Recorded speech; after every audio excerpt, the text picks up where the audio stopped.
to represent all of the words of now Senator. I first met him as Colonel Craig Wilcox, 24 years in the United States Air Force.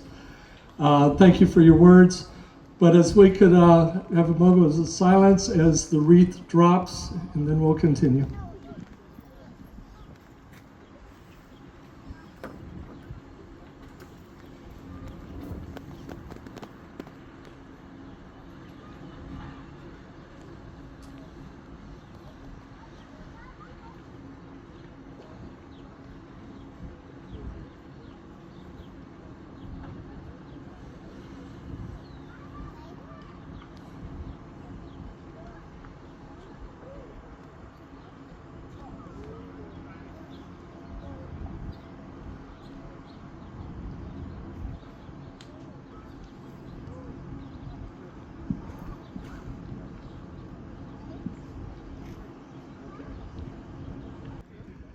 Good morning, Johnsburg.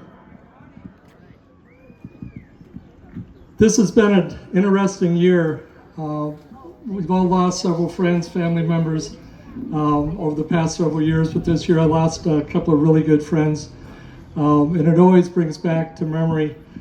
I'm the senior vice of the American Legion Post 491 in McHenry, but the Legion hat I wear was my brother's hat. He served in the United States Navy. He was in the Legion in Nebraska. So if you notice the hat, it's got a wagon train on it. I'd love to share his story. Today, I've got I've actually got a new poem for you today.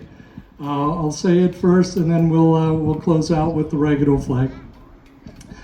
I was at a speaker at Medina Country Club several weeks ago, and I heard the speaker said, "When I become a better me, then we become a better we." So I went to work and I wrote this, and I think it came out pretty good. And it talks about how we here in Johnsburg can make the world a better place. When I wake with purpose, clear and true, and greet the dawn with a brighter view, when fear no longer holds my hand and I have the strength to take a stand, when kindness flows from heart to speech and patience guides the truth I teach, when I can listen and really hear and offer love instead of fear, when mistakes are lessons and not my chains, and growth is worth the growing pains, when I forgive and let anger go and let my inner wisdom show, when I embrace both loss and gain and find the joy inside the rain, when I stand tall in who I am, yet humbly serve my fellow man, when I choose courage over pride and lift another to my side, when I become a better me, then we become a better we. And when we become a better we, then we become better neighbors, and when we become better neighbors, then we have a better neighborhood. When we have a better neighborhood, then we have a better community. When we have a better community, we have a better state. When we have a better state, then we have a better country. And we have a better country, then we have a better world. But it all begins with me, and it all begins with you. Take a little time each day and be a little bit better today than you were tomorrow. This tradition started about 20 years ago when Joe Heeman was leading a Memorial Day service over at the other side, and he said, "Does anybody else have something to say?" And I stood up and recited the Ragged Old Flag, and I think I've been back every year since, except for one or two soccer tournaments over the years. So I walked through a county courthouse square. On a park bench, an old man was sitting there. I said, "Your old courthouse is kind of run down." He said, "Nah, it'll do for our little town." I said, "Your flagpole's leaned a little bit, and that's a ragged old flag you have hanging on it." He said, "Have a seat." So I sat down. "Is this the first time you've been to our little town?" I said, "I think it is." He said, "I don't like to brag, but we're kind of proud of that ragged old flag. You see, it got a little hole in that flag there when Washington took it across the Delaware, and it got powder burned the night Francis Scott Key said, watching it writing, 'Oh, say, can you see?'